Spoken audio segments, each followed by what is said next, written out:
Ինչպես կբնութագրեք այսօրվա կատարվածը, ինչ էր, ինչ նպատակ ունեին, ի վերջո ինչն էր իրենց ուզածը։ Իմ մտածումը հետևյալն է. հակառակորդ թշնամին հասկանալով, որ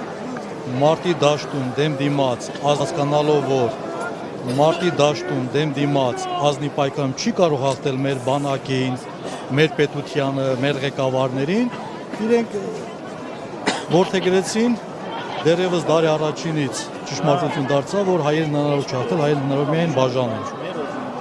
Այդպես արեց, մեզ ներսից են հաղթում։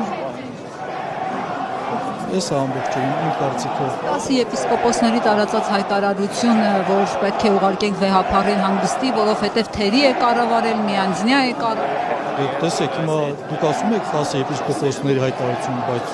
որ ստորագրություն կամ խոսք լսել եք, դա բոլորս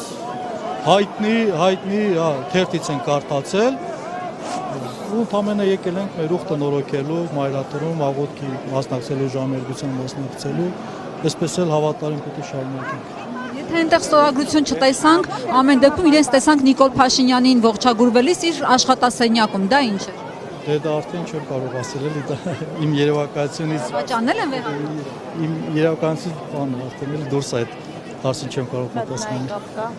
Ամենայն դեպս այսօր արձանագրում ենք, որ նպատակներին չհասան։ Անկեղծ ասած, որ մի գիտի իրաց նպատակը որն է, ինչ նպատակա դրված։ Չէ, պարզապես մենք մեր հավատարմության սիրո մեջ ավելի պետք է լինենք, քան այսպես կոչված մյուս կողմը նրանք։ Սերը հաղթեց սադրանք։ Դες պետք է։ Շնորհակալ եմ։